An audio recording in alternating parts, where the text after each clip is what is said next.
Bonjour à tous. Bienvenue dans ce webinaire concernant le cycle environnement, sciences et technologies à l'ICN Ouest. C'est un cycle post-bac et aujourd'hui on va aborder tout ce qui a trait à ce cycle grâce à nos deux étudiants présents ce soir. Tout d'abord Mathilde, étudiante en deuxième année. C'est bien ça Mathilde, bonsoir. C'est ça, bonjour. Et Armand, également étudiant en deuxième année. Bonsoir. Toujours dans le cycle environnement, sciences et technologies. Alors, le cycle environnement, sciences et technologies est disponible sur deux campus dans l'ouest de la France. Il faut savoir que ce cycle est disponible sur le campus de Brest et également depuis cette année sur le campus de Nantes pour l'année prochaine, donc à la rentrée 2021. Donc, si parmi vous, il y a des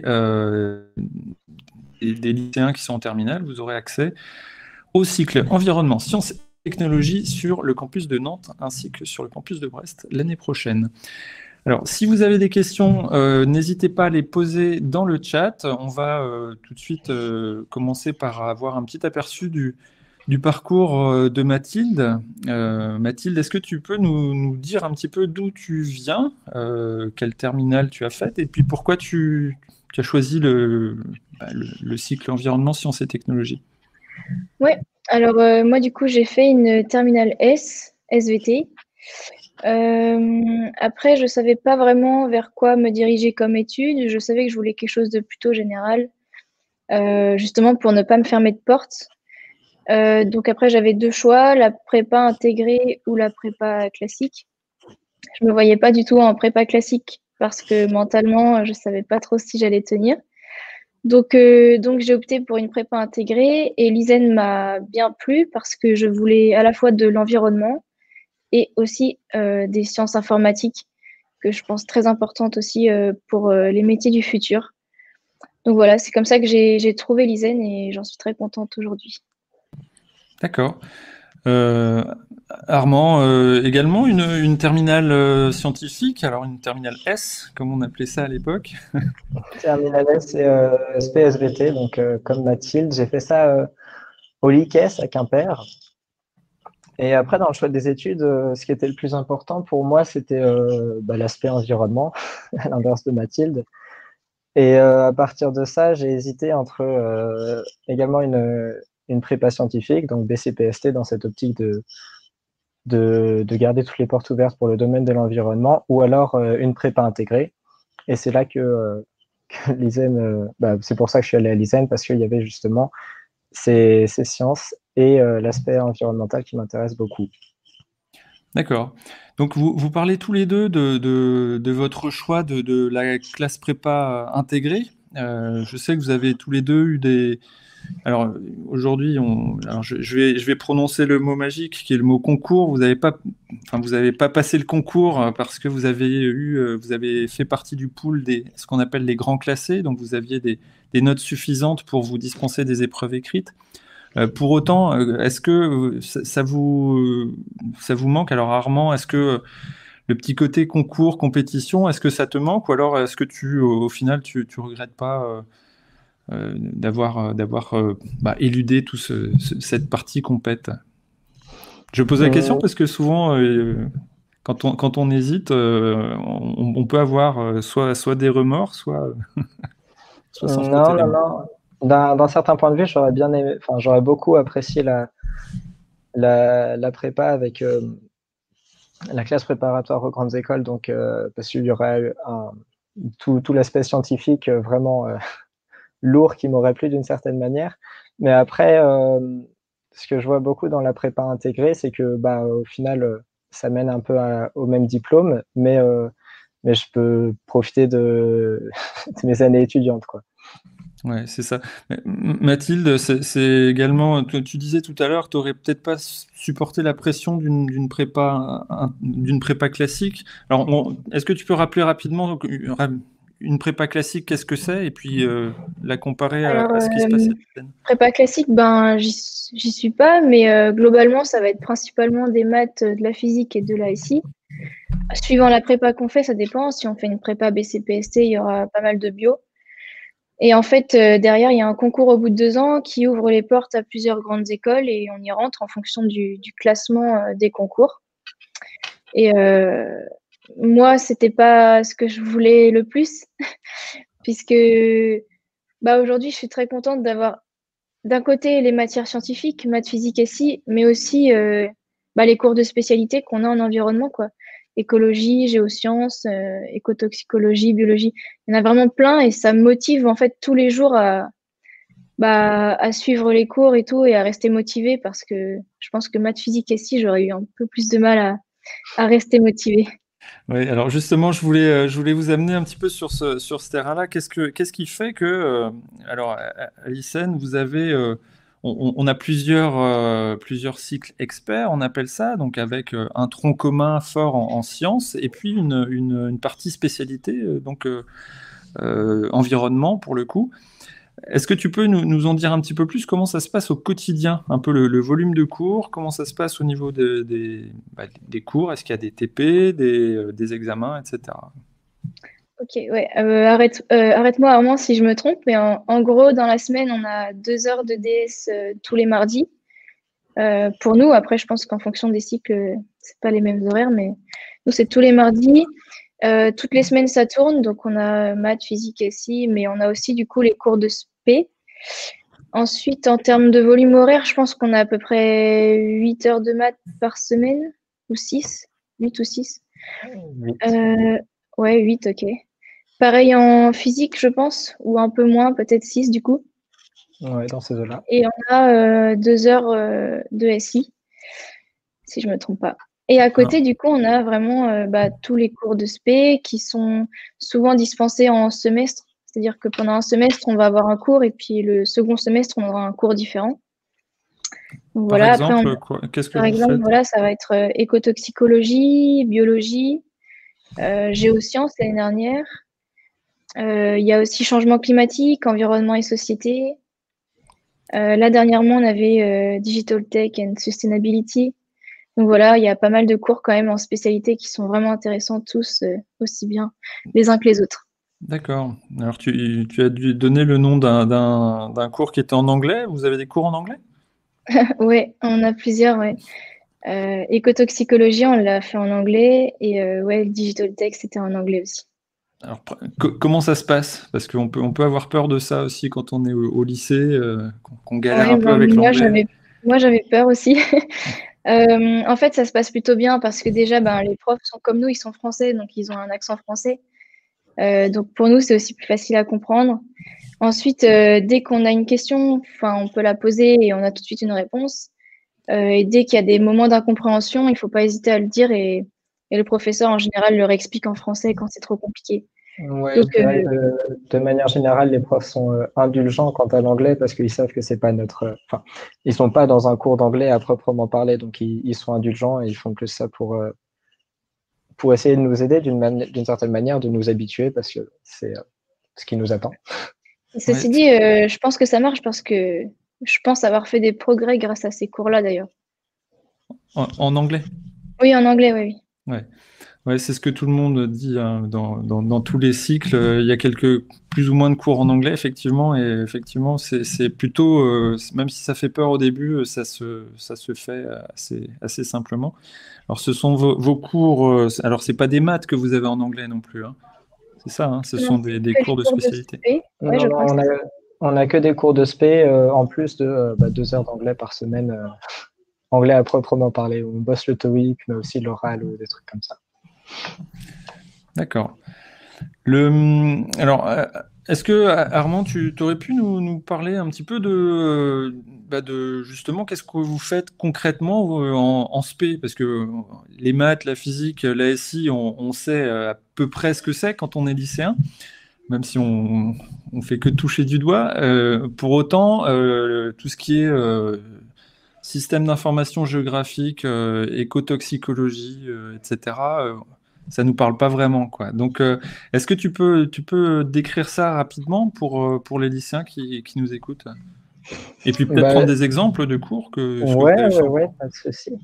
En fait, les cours les cours de spé, c'est l'environnement, c'est un thème assez vague, donc on a des cours plutôt variés. On a, par exemple, avec Monsieur Rivière, le responsable de notre filière, peut-être que vous l'avez déjà rencontré.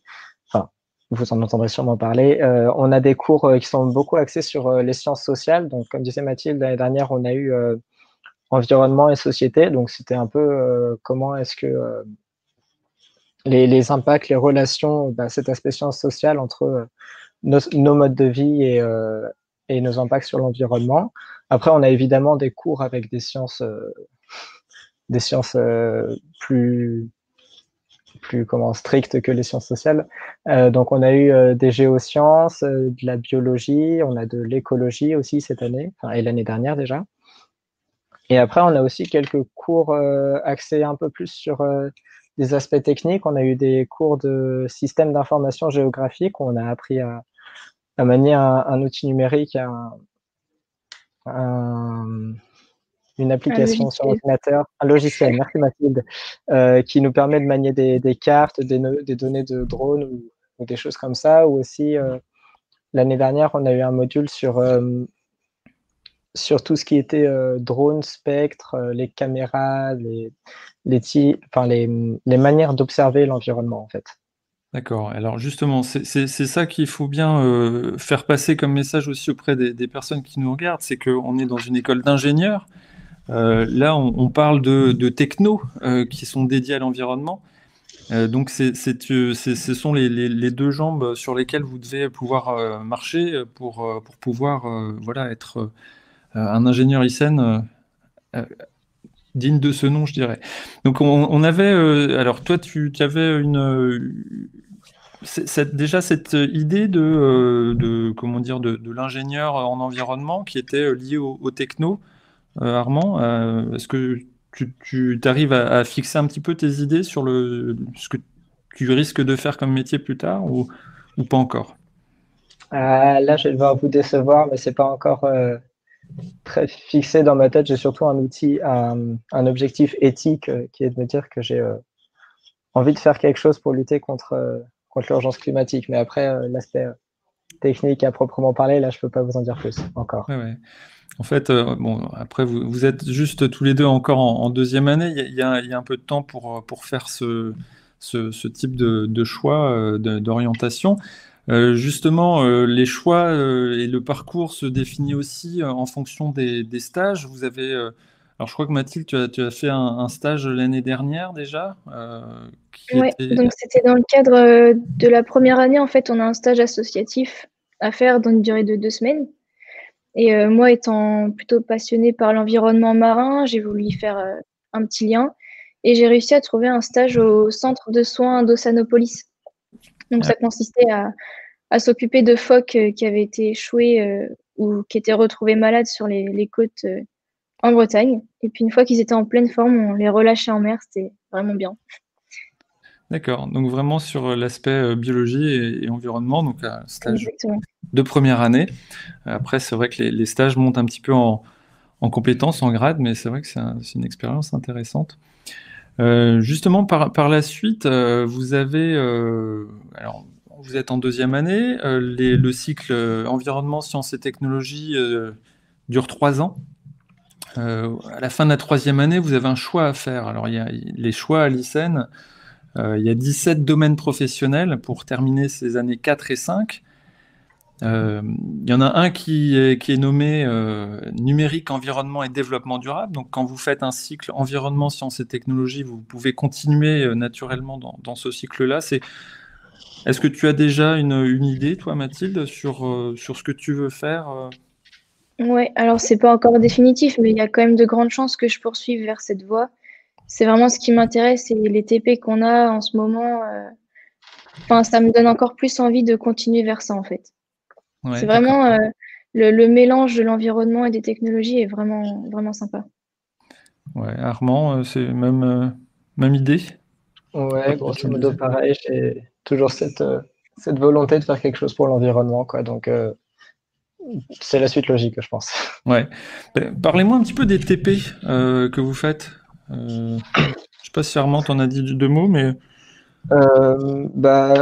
En matière de TP, déjà, on a forcément des TP de physique, comme vous pouvez en avoir cette année. Alors, Marie-Adam pose une question dans le chat. Elle demande à propos de la physique si c'est que de la physique ou si il y a de la chimie dans les 6 heures que vous avez. Quand Pas on dans- dit les 6 heures, c'est bien physique. Après, on a un module de chimie, mais c'est à part de la physique. Donc ça, c'est juste 2 heures par semaine. Et par exemple, le premier semestre, en première année, on n'en avait pas. Ok, voilà, c'était pour Marie-Adam. Merci Et Armand. donc voilà, on a des TP en physique, mais on a aussi des TP dans les matières de spé. Et là, je vais reprendre l'exemple de la SIG, Système d'information géographique, où en fait, c'était pas un module qui se faisait avec des cours théoriques qui étaient dispensés. En fait, pendant tous les cours, c'était du TP. On était avec nos ordinateurs, guidés par le professeur, et on faisait toutes les manips sur le logiciel QGIS en l'occurrence. Après, Mathilde, si tu as d'autres exemples. Non, pas spécialement. On a des TP en chimie aussi. On n'a pas fait beaucoup à cause du confinement, mais Ouais. voilà. Non, les TP en vrai, c'est pas mal. Bah là, pour le coup, le TP de SIG, c'était 4 heures. Ouais, d'accord. Et en vrai, on voyait pas trop passer les 4 heures. Enfin, moi, en tout cas, ça allait. Ouais. J'approuve. Alors, alors, Guillaume nous pose la question dans le chat, les élèves qui n'ont pas fait de physique en terminale, physique en spé de première et terminale, est-ce qu'une remise à niveau est proposée? Alors, là, on va rentrer dans les questions un petit peu techniques. Je vais y répondre sans doute. Effectivement, on aura... alors, cette année, le concours est ouvert au terminal général, donc il n'y a plus de terminal S ou pas. Donc, vous pouvez, quelle que soit la terminale quels que soient les spé que vous avez choisis, vous êtes en terminale aujourd'hui, vous avez n'importe quelle spécialité, vous pouvez passer le concours. Pour autant, le concours, il va être basé sur les matières scientifiques, donc les maths et puis toutes les autres sciences, et les maths particulièrement. Donc, si vous avez fait des maths en première, en terminale, vous avez plus de chances de pouvoir rentrer à l'ICEN, d'une manière générale. Si vous avez fait de la physique, eh bien, c'est un atout en plus pour vous, parce que effectivement, il y a quand même de la physique, hein, vous confirmez qu'il y a voilà, une bonne partie de physique dans ce qu'on apprend, en tout cas dans les premières années à l'ICEN. Et puis, c'est un moyen d'évaluer les dossiers qui vont nous être présentés aujourd'hui. Donc, vous pouvez effectivement postuler, par exemple, avec une spé maths et SVT. Vous avez toutes les chances de rentrer dans le cycle environnement, sciences et technologies. Il faut savoir que, effectivement, il y aura un maximum de profils, je pense. On s'attend à avoir des profils de type maths SVT qui n'auront pas fait de physique. Donc à ce moment-là, on adaptera les cours. C'est aussi l'avantage d'avoir des petites classes. On n'en a pas parlé, mais ce sont des classes je crois qu'il y a 24 places maximum sur Brest. Il y a un petit peu moins. Enfin, c'est ce type de classe qu'on a sur Brest et Nantes. Donc, il y a toute la latitude pour l'équipe pédagogique d'avoir des cours, un suivi personnalisé de chaque élève, et des cours seront évidemment mis en place si le niveau de physique est trop faible. Comment ça se passe, dites-moi, pour passer d'une année sur l'autre, Mathilde, Armand? Vous avez c'est du contrôle continu, il y a des partiels? Vas-y Mathilde, je t'en prie. Alors, si je me trompe pas, en gros, il y a 50% de notre note de semestre qui est du contrôle continu, donc notamment avec les DS de 2 heures toutes les semaines. Et après, il peut y en avoir d'autres dans la semaine selon l'envie du professeur. Et ensuite, on a des partiels en janvier et en juin. Donc là, on est en plein dedans. On vient de finir Et, cet après-midi. Ouais. et donc voilà, ça compte pour 50% aussi. Donc après, on a une moyenne des deux. Et je crois qu'il faut qu'on ait 10 de moyenne en tout pour passer en deuxième année. Si je ne me trompe pas, c'est ça. Ouais. Après, j'étais délégué l'année dernière de la classe EST, donc, et j'ai assisté au conseil de classe, et c'est un peu comme partout, je suppose, le conseil de classe prend aussi en compte la motivation, les efforts, etc., faits par les élèves, plus que la limite mathématique du 10, quoi. Il y a aussi d'autres facteurs pris en compte. Ouais. C'est effectivement alors c'est un petit peu la caractéristique des prépas intégrés aussi, c'est-à-dire qu'on a et des petites classes. Alors je sais pas combien vous êtes dans votre classe cette année, mais On est c'est une, 16. c'est une toute petite promotion, je crois, cette année. Ouais, Il y a eu ouais. il y a du mouvement en plus. Donc, ce sont vraiment des parcours personnalisés et c'est vrai que l'équipe pédagogique est attentive en tout cas au parcours des élèves. Alors, on a deux autres questions. Une question de Margot. Vous pourrez sans doute y répondre. Est-ce qu'il y a des cours qui relient environnement, société et entreprise et ou des cours liés à la culture générale du développement durable? Vas-y, Armand, je te laisse répondre. Ouais, ça, oui, on en a. L'année dernière, donc, je vais reprendre l'exemple, on avait des cours d'environnement et société. Donc, on voyait les relations entre nos modes de vie et nos impacts environnementaux. On avait aussi un cours qui était changement climatique, où là, c'était beaucoup plus axé sur le changement climatique, c'est bête ce que je viens de dire, mais toujours avec cet impact de notre société, nos modes de vie, comment est-ce qu'on calcule ça, ou plein d'autres choses comme ça. Et encore cette année, on a un cours, donc un module en anglais cette fois-ci, qui traitait de toutes les technologies numériques en lien avec l'environnement. Donc, leur impact, mais aussi comment est-ce qu'on peut s'en servir dans un sens où, pour lutter En fait, contre ou on pour peut dire le aussi développement. qu'on fait pas mal d'exposés. Enfin, dans chaque matière, les profs demandent souvent qu'on fasse des présentations, souvent d'une durée environ de 10 minutes.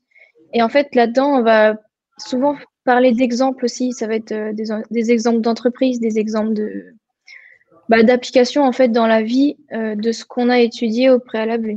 Et du coup, ça permet de voir un peu plus concrètement ce qu'on étudie vraiment dans les cours. Ouais. D'accord. Donc vous voyez, vous avez déjà ça qui est lié dans vos cours liés à l'environnement. Vous avez également des cours de FHS.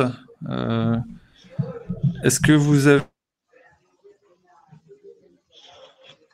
Ah, on a perdu monsieur derrière. La FHS, c'est donc la formation humaine, économique et sociale. On n'a pas de lien en direct avec l'environnement, c'est des cours qui sont dispensés à tous les cycles.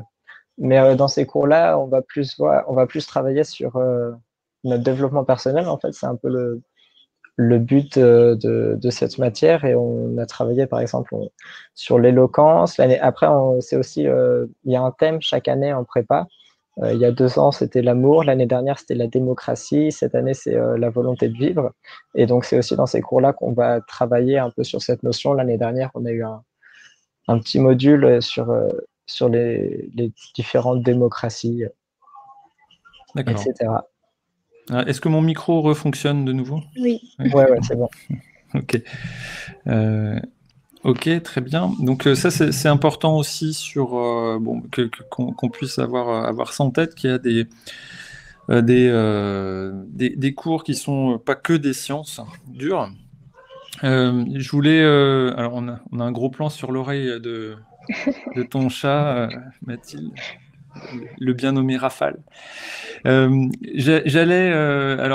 je voulais répondre aussi à Jimmy dans le chat qui parlait du concours et du Covid. Effectivement, le concours cette année est aménagé. Le concours s'appelle le concours Puissance Alpha. C'est un concours qui est commun à 16 écoles d'ingénieurs.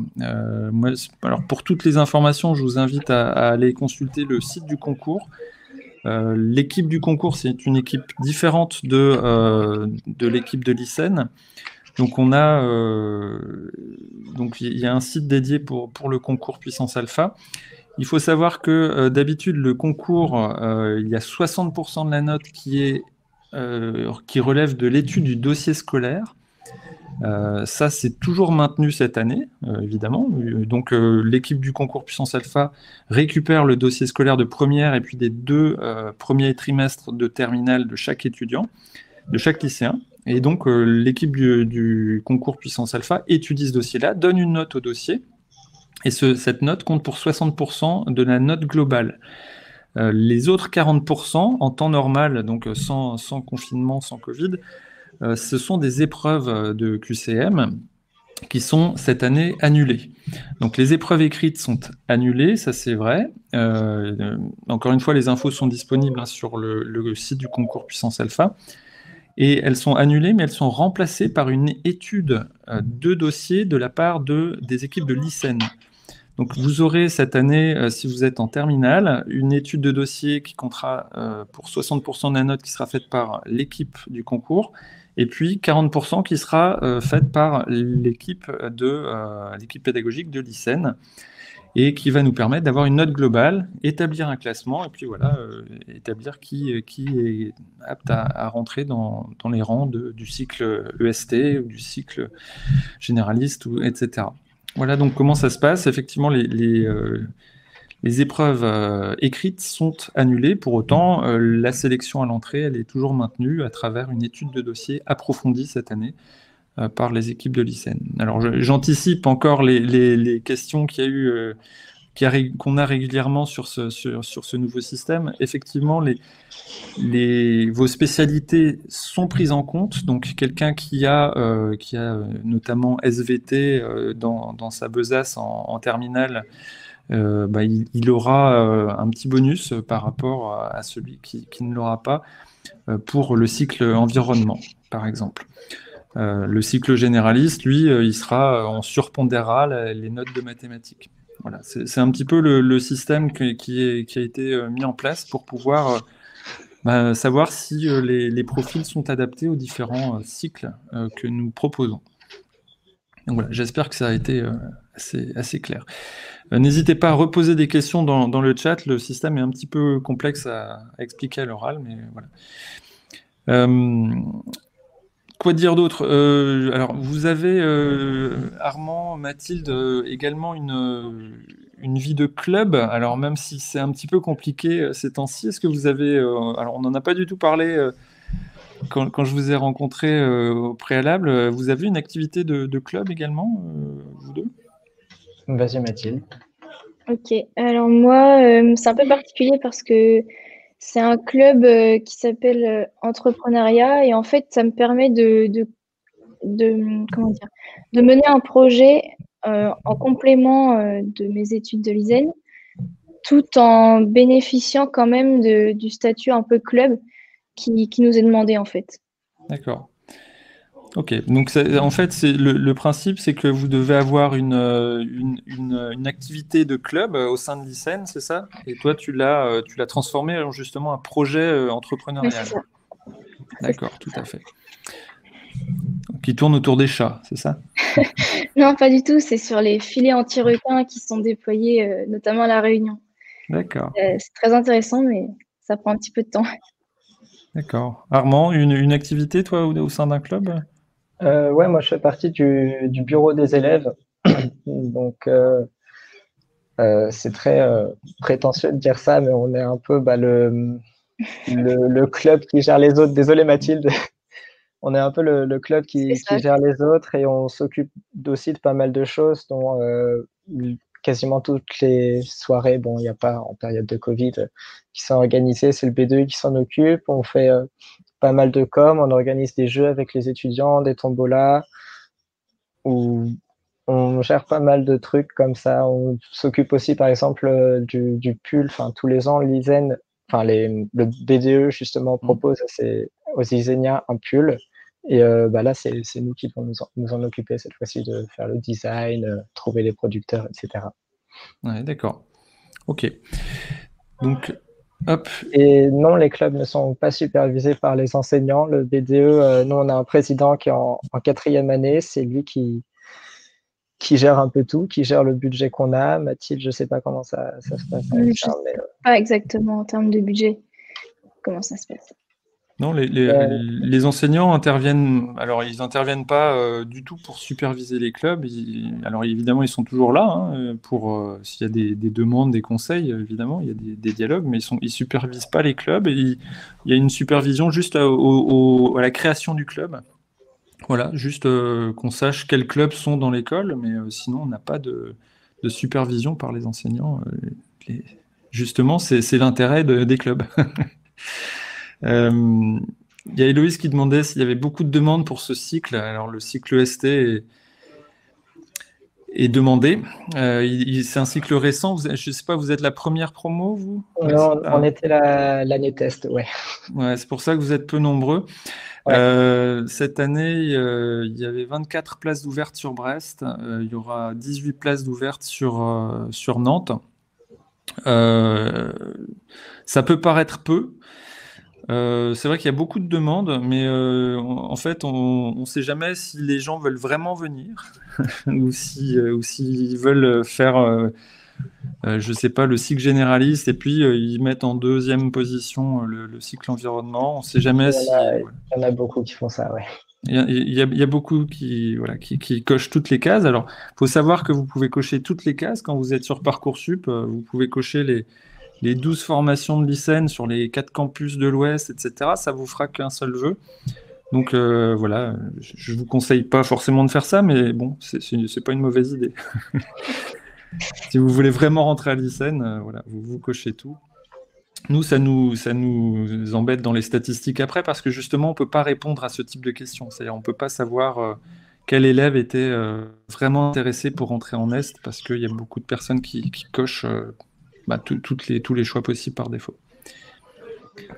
Quel est le programme des stages sur les 5 années et peuvent-ils se faire à l'étranger? Alors, est-ce que vous avez des infos là-dessus? Ouais. Du coup, en première année, on a un stage associatif de 2 semaines. En deuxième année, c'est un stage ouvrier de 1 mois, si je ne me trompe pas. Je crois qu'en troisième année, on n'a pas de stage particulier, mais en quatrième année, on a un stage technique de 3 mois. Et bien évidemment, ils peuvent tous se faire à l'étranger et c'est même parfois conseillé parce qu'en fait, on a 3 mois à faire à l'étranger sur la période d'études de 5 ans en fait. Donc ça peut être une bonne opportunité en fait pour passer nos 3 mois à l'étranger. Donc oui. Ouais, de faire les deux en même temps. Je sais pas si tu as des choses à rajouter. Non, je suis d'accord. Juste que par exemple, là en première année, on doit faire un stage associatif de 2 semaines et après, libre à vous, mais peut-être que s'embêter à trouver un logement, des trains, un transport, etc. pour 2 semaines, ça ne vaut pas le coup, mais c'est subjectif. Oui, c'est vrai. Il y avait, je crois, il y a 10 mois ou 42 ou 43 semaines de stage en tout répartis sur les 5 ans. Il y avait, alors ça va permettre de parler de la troisième année aussi, parce que Jimmy parle dans le chat, une prépa classique dure 2 ans, la prépa intégrée dure 3 ans, c'est ça? C'est pas tout à fait ça. Nous, on considère en fait que les études à l'ICEN durent 5 ans. Et au sein de ces 5 ans, on a découpé en 2 ans plus 1 an. Donc le cycle environnement, sciences et technologies dure vraiment 3 ans. Mais je dirais la troisième année, elle est quand même, il y a un fort tronc commun parce que justement, toutes les différentes filières se retrouvent à un moment donné où la troisième année, c'est une année charnière où il va falloir se réorienter, enfin pas se réorienter, mais faire un choix de domaine professionnel, déjà réussir à se projeter un petit peu dans son métier d'ingénieur. Donc la troisième année, c'est vraiment une année qui permet d'avoir un socle scientifique de base. Et il faut qu'on s'assure que tout le monde ait ce même socle en sciences fondamentales et en sciences numériques. Donc c'est pour ça que la troisième année, on l'intègre au cycle environnement, sciences et technologies, même s'il y a beaucoup moins d'environnement sur cette troisième année. Donc une prépa classique, effectivement, ça dure 2 ans. Beaucoup d'élèves en prépa classique font une troisième année. Enfin, je dis ça comme ça. Ils redoublent la deuxième. Ici, l'idée, c'est quand même que voilà, les 3 premières années de vos études à l'ICEN se fassent dans le cycle environnement, sciences et technologies, pour pouvoir ensuite intégrer l'année 4 et 5, qui sont des années plus, je dirais, d'approfondissement d'un sujet. Donc, en l'occurrence, vous pouvez approfondir sur 17 domaines professionnels parmi l'énergie, l'informatique, la robotique, l'environnement, techno de santé, les objets connectés, la cybersécurité, etc. Donc, vu que le choix est vraiment très large, la troisième année, c'est vrai qu'il faut qu'elle soit un peu cadrée au niveau du tronc commun. Donc voilà, j'espère que j'ai été assez clair sur les 2 ans, les 3 ans. Très bien. Quoi d'autre? Vous avez terminé vos examens, là, du coup? Ce soir même, ouais. Non, je crois Quand qu'il même. reste réseau jeudi. Ouais, c'est pas compté comme un partiel, mais on a tout de même Ouais. un DS après-demain de fin de module. D'accord. Bon, très bien. Donc, on va vous libérer, voir vos dernières révisions. Si vous souhaitez, alors je dis ça pour nos internautes, on a une porte ouverte qui est prévue le 23 janvier prochain. Donc il faut, si vous le souhaitez, vous rendre sur le site internet, enfin sur un des sites internet, ICN-Brest, ICN-Caen, ICN-Rennes, ICN-Nantes, et puis réussir à trouver la page Nous rencontrer. Et vous pouvez vous inscrire, vous aurez plusieurs, voilà, toute la journée des webinaires un petit peu sur ce type. Sur ce type-là, vous pourrez poser des questions à tous les enseignants, tous les responsables de cycle et avoir d'autres informations. Donc ça se passe le 23 janvier. Les informations, si elles ne sont pas ce soir, elles y seront demain sur les sites internet. Et voilà, n'hésitez pas à nous y rejoindre. Dernière chose, mardi prochain, il y a un webinaire mardi prochain à la même heure, 18h30, sur le cycle biologie, agronomie, sciences et technologies, qui est un autre cycle qui parlera un petit peu justement un petit peu d'environnement, mais aussi d'agriculture. Voilà. Donc, vous pouvez nous y rejoindre également. Sur ce, merci Mathilde, merci Armand. Merci à tous nos spectateurs d'avoir posé autant de questions pertinentes. Je vous souhaite une bonne soirée. Au revoir. Merci. Bonne soirée, bon apéro.